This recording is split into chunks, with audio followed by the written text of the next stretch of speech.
مرحبا أهل الكمال مرحبا أهل النوادي. الفاتحة إلى حضرة النبي محمد صلى الله عليه وسلم وعلى آله وأصحابه وأزواجه وذريته وأهل بيته أجمعين، خصوصا إلى روح سيدنا أحمد بن عيسى المهاجر فقيه المقدم محمد بن علي وعلوي وأصوله وفروعهم، أن الله يولي درجاتهم في الجنة يكثر مصوبتهم ويضاعف حسناتهم ويحفظنا بجاههم وينفعنا بهم ويعيد علينا من بركاتهم وأسرارهم وأنوارهم وعلومهم ونفحاتهم في الدين والدنيا والآخرة. وإلى حضرة النبي الفاتحة.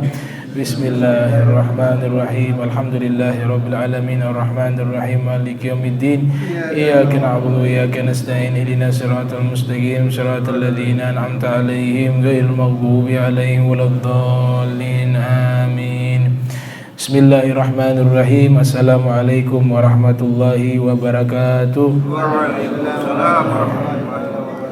Alhamdulillah, alhamdulillahilladzi hadana lihadza wa ma kunna linahtadiya laula an hadana Allah.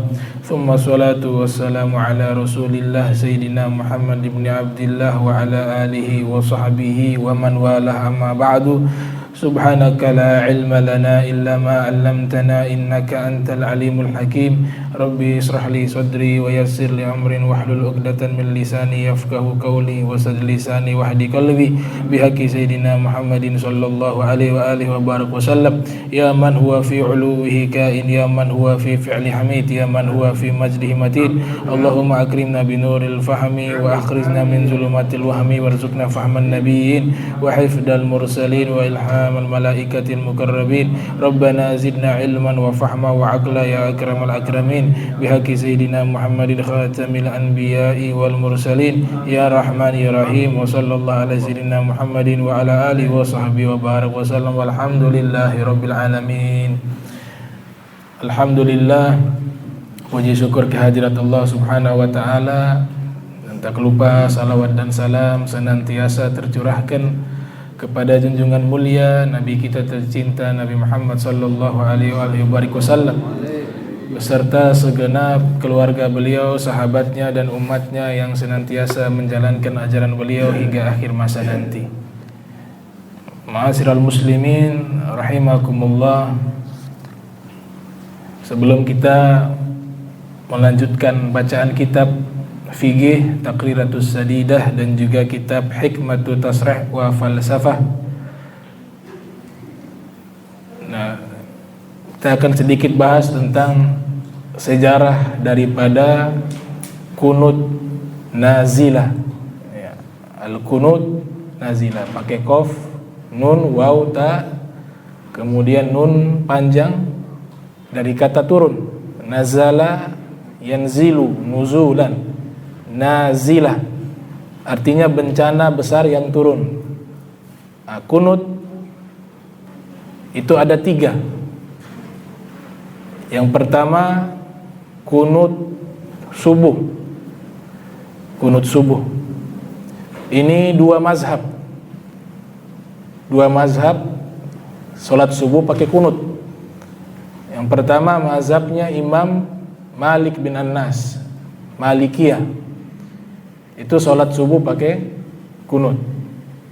Mazhab kedua yang pakai kunut mazhabnya Al-Imam Syafi'i, itu Syafi'iyah pakai kunut subuh. Cuma caranya sedikit berbeda. Kalau mazhab Syafi'i setelah ruku,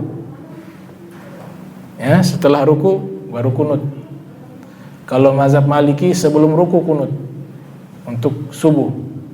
2 mazhab tidak kunut, mazhab Abu Hanifah Hanafiyah dan mazhabnya Hanabilah yang diketuai oleh Al-Imam Ahmad bin Hanbal. Ini kunut yang pertama. Kunut yang kedua, kunut di sholat witir di bulan suci Ramadan 15 malam terakhir. Itu kunut yang kedua. Kunut yang ketiga baru kunut nazilah. Disebutkan dalam hadis Sahihul Bukhari, Rasul SAW kunut selama syahra, selama 1 bulan penuh. di seluruh sholat wajib 5 waktu. Kunut sendiri artinya banyak. Dalam kitab Fathul Bari, Al-Imam Ahmad Ibn Hajar Al-Asqalani yang lahir tahun 773 Hijriah, meninggal 852 Hijriah, beliau menyebutkan arti daripada kunut kurang lebih 10 arti. Di antara arti kunut, di antaranya adalah ketaatan, berdiri, dan juga doa. Jadi artinya ada 10 makna daripada kunut. Di antaranya doa, kemudian berdiri, kemudian taat. Itu arti daripada kunut. Nah, kunut nazilah sebenarnya sudah ada kasus sebelumnya ketika sahabat-sahabat Nabi sallallahu alaihi wasallam yang mereka mustad'ifin, orang-orang yang lemah yang ada di Makkah. Juga beberapa dari sahabat lainnya ingin keluar hijrah. Ini setelah peristiwa hijrah. Itu ditahan oleh orang-orang Quraisy, dan di antara mereka ada yang dianiaya. Maka di sholat subuh, disebutkan di sholat subuh itu Rasulullah SAW membaca doa setelah ruku yang berisikan mendoakan kebinasaan kepada orang-orang tertentu. Nabi sebutkan namanya satu persatu. Nah, satu persatu disebutkan. Setelah itu baru kejadian di tahun 4 Hijriah. Tahun 4 Hijriah di bulan Safar, ada orang dari Najd datang ke Madinah, namanya Amir bin Malik Abul Barra. Ini Amir bin Malik termasuk tokoh yang ada di Najd, tokoh dari Bani Amir, datang menemui Rasulullah SAW di kota Madinah dengan tujuan ingin meminta Rasulullah SAW mengiring utusan agar dakwah di tempat beliau di Najd. Tapi Nabi awalnya tidak mau, karena Nabi tahu persis keadaan yang ada di Najd. Banyak yang belum memeluk agama Islam dan sifatnya banyak yang khainah, pengkhianat. Buat perjanjian sering dikhianati.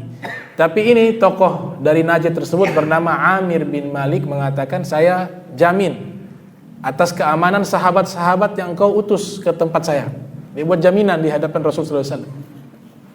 Maka karena telah dipaksa, kemudian membuat satu jaminan, maka Nabi pun mengutus sab'una qurra'a, 70 orang ahli Al-Quran diutus dengan niat biar bisa dakwah dan mengajar di Najd.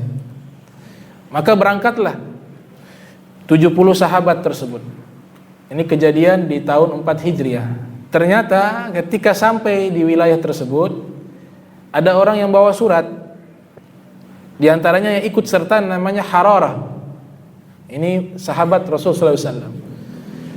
Ternyata ketika surat ini sampai kepada satu tokoh dari Bani Amir bernama Amir bin Tufail, dia tidak senang dengan kedatangan kaum muslimin.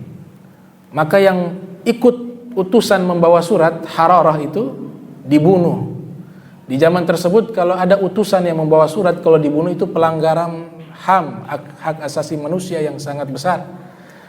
Yang luar biasa ketika Hararah dibunuh, ditusuk dengan tombak, dia mengatakan, alhamdulillah, saya beruntung. Dia ditusuk, dia katakan saya beruntung. Kenapa? Karena syahid. Jadi itu ucapan kalimat yang keluar dari Hararah. Alhamdulillah, saya bersyukur kepada Allah, saya beruntung. Beruntung mendapatkan syahid fi sabilillah. Meninggal. Kemudian Amir bin Tufail ini, beliau coba menghasut daripada Bani Amir, sukunya sendiri, agar membunuh sahabat-sahabat Nabi yang diutus oleh Nabi SAW berjumlah 70 orang. Namun Bani Amir menolak. Kenapa? Karena Amir bin Malik Abu Bararah ini telah membuat jaminan bahwa tidak boleh diganggu ini sahabat Nabi yang diutus. Maka Bani Amir tidak berani. Tapi ini jahat, namanya Amir bin Tufail, dia pergi ke satu suku lagi namanya Bani Sulaim, menghasut bagaimana kalau kita bunuh ini sahabat-sahabat Nabi yang datang. Maka Bani Usaibah, Bani Zakwan setuju, kalau begitu kita bunuh. Maka dengan jumlah yang banyak mereka menyerang sahabat Nabi yang tanpa membawa senjata, karena niatnya mau dakwah, niatnya mau ngajar Al-Quran, para ahli Al-Quran. Ternyata dibantai, 69 meninggal, 1 hidup tapi dalam keadaan luka-luka. Jadi dia tertumpuk oleh jenazah. Ini diceritakan di dalam kitab Tarikh At-Tabari, disusun oleh Imam Muhammad Ibnu Jarir At-Tabari yang lahir tahun 224 Hijriah, meninggal tahun 310 Hijriah. Nama lain kitab tersebut adalah Tarikhul Umami wal Muluk, nama kitabnya. Ini satu sahabat berada di tumpukan jenazah, seluruhnya dibantai, ditebas dengan pedang, ditusuk dengan tombak. Maka beliau ini berada di antara jenazah dalam keadaan luka tapi masih hidup. Akhirnya ini pulang, masih sempat ikut perang Khandaq di tahun ke-5 masuk ke-6 Hijriah. Perang Khandaq, meninggal di perang Khandaq. Ini satu sahabat yang hidup namanya Ka'ab bin Sa'id. Ka'ab bin Sa'id. Nah, ini dibantai di wilayah bernama Bi'rul Ma'unah. Nama wilayah tersebut Bi'rul Ma'unah. Maka ini diberitakan kepada Nabi Muhammad SAW. Oh Rasulullah, para sahabat ketika meriwayatkan ekspresi Nabi pada waktu mendengar kabar tersebut, mereka melihat wajah Nabi belum pernah semarah itu, sampai wajah beliau merah.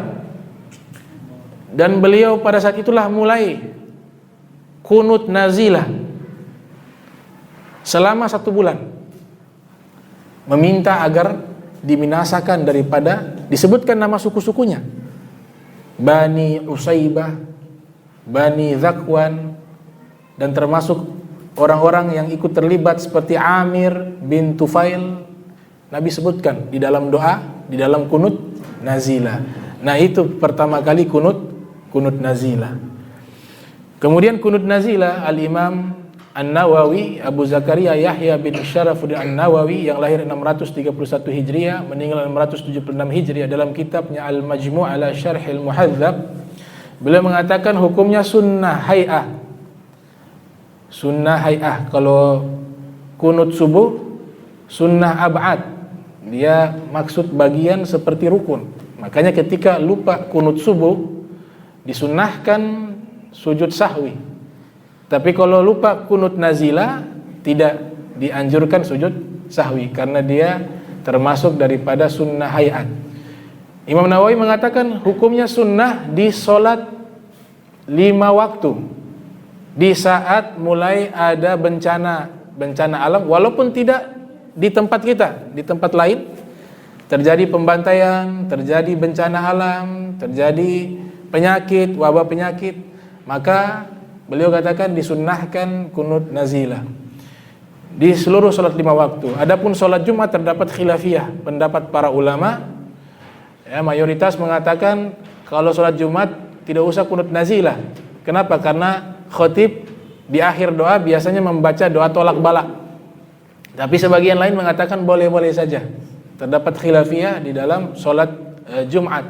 Adapun di sholat 5 waktu, maka mayoritas membuat satu pernyataan sunnah. Nah, di sholat-sholat yang tidak ada suara, sholat sirriyah seperti zuhur dan asar, maka suaranya disirkan. Sebagian ulama mengatakan sirnya tidak terlalu sir, jadi minimal bisa mendengar makmum untuk mengucapkan amin. Tapi yang lain mengatakan tidak, tetap sir, karena itu waktu sirriyah. Ada khilafiyah sedikit dalam masalah itu. Kemudian di sholat jahar dibaca dengan suara jahar kunut tersebut. Letaknya di rakaat terakhir daripada sholat.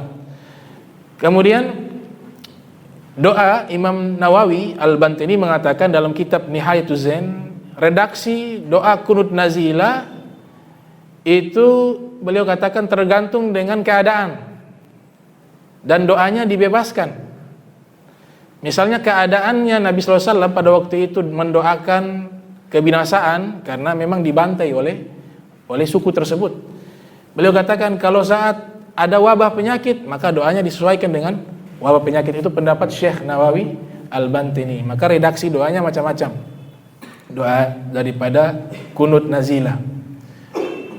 Kemudian ini wabah penyakit yang ada itu sebelum Rasul sallallahu alaihi wasallam pra-Islam itu sudah ada kejadian penyakit namanya taun.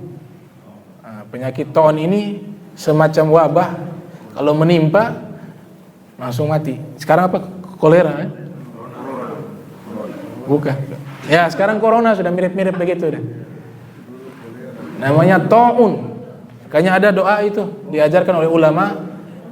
Ya, Allahumma srif anna wal muslimin ma la yasrifuhu ghairuka minal ghala wal bala'i wal waba'i wal fahsya'i wal ahzani wat ta'un wasyada'id wa syarri a'da'i wal musyrikin wa syarri dhalamati wal mubtadi'ati wal hasidin. Jadi diminta perlindungan dari taun. Nah, taun penyakit ini sangat ditakuti di zaman tersebut. Kena mati. Sama seperti kusta.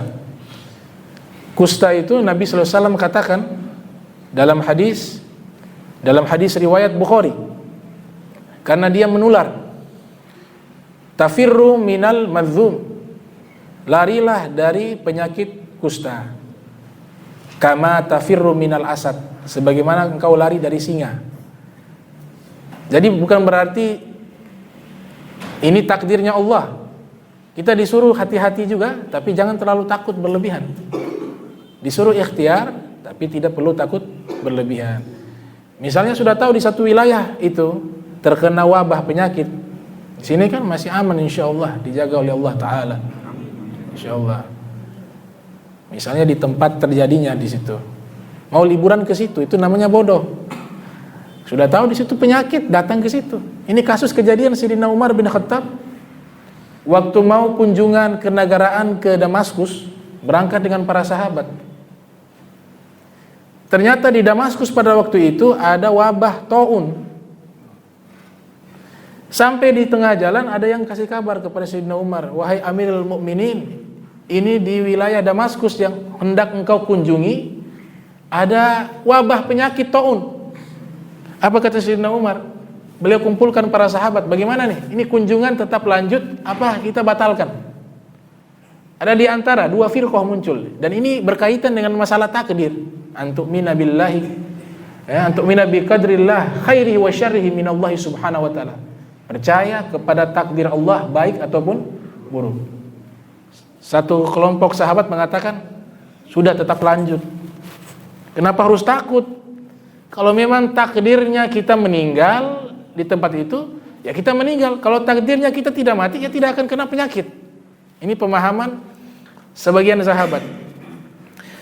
Sahabat yang lain mengatakan, jangan wahai Sayyidina Umar, itu kan ada wabah penyakit. Kalau kita ke sana, artinya memang kita ingin cari masalah, ya. Kita ingin menjerumuskan diri kena wabah penyakit tersebut. Kemudian satu sahabat mengatakan, saya pernah mendengar Rasulullah SAW bersabda, kata Nabi SAW, man sami'a bihi min ardin fala yaqdam alaih. Nabi yang bersabda sallallahu alaihi wasallam, siapa yang mendengar satu wilayah terkena wabah taun, maka wilayah tersebut jangan didatangi. Itu sabda Nabi SAW. Jadi realistis juga, ya, takdir percaya, tidak terlalu takut, tapi juga realistis. Kemudian Sayyidina Umar bin Khattab mengatakan, sudah, kalau begitu itu di Damaskus takdir buruk, karena ada wabah penyakit.